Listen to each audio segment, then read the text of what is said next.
They call them halo cars.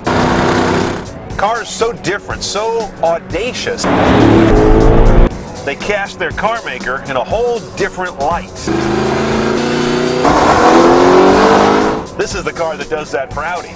This is the R8.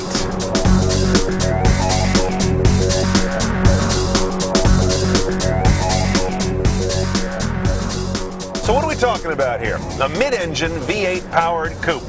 4.2-liter V8 direct fuel injection, gasoline, no turbo, no supercharger.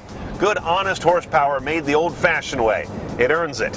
And all of it right behind me in a mid-engine configuration that has always meant magic.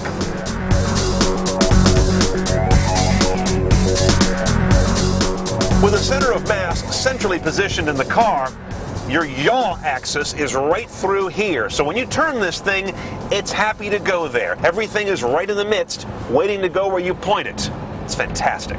Check this beast out from the side. Notice how low slung it is. Trust me, you feel like your butt's about to scratch asphalt all the time.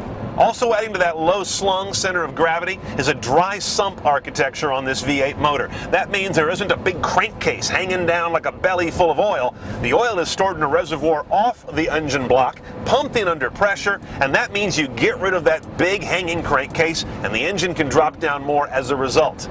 This is race technology brought to the street. Now come on inside, look at my office. Good looking cabin. No filigree, but at the same time not barren. I'd say it's Alfred Dunhill meets Sig Sauer, and that's a damn good thing. Let's check the tech now. Navigation system you see there is optional. Otherwise, that space would be filled with an AM/FM 6-disc in-dash CD with MP3 ability. When you get the nav, it pushes the 6-disc behind me here in the console. You can get Bluetooth hands-free. You can also bump the audio system up to a Bang & Olufsen system for a lot more money, a lot more speakers, and a lot more wattage.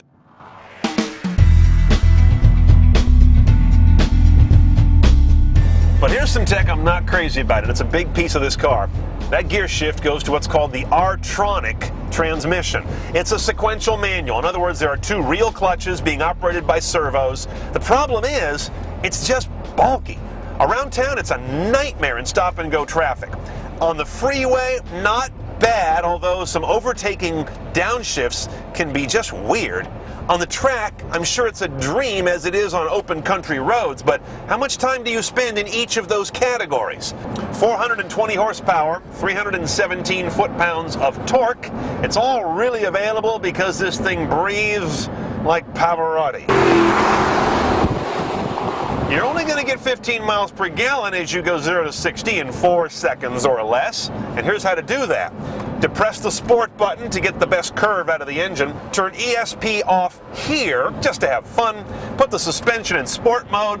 Step on the one on the right. Hang on to this really tight.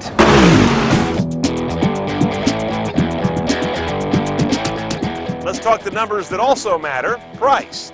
$118,000 for this guy with that r-tronic sequential manual gearbox, which I'm not crazy about in the first place. $2,000 for the nav, $1,900 if you got the B&O audio upgrade, a $3,500 package you've got to swallow if you want the Bluetooth that is just a small part of it. Me, I'd order this guy Tartar. 6-speed manual, no nav, no B&O, no Bluetooth, let's go driving.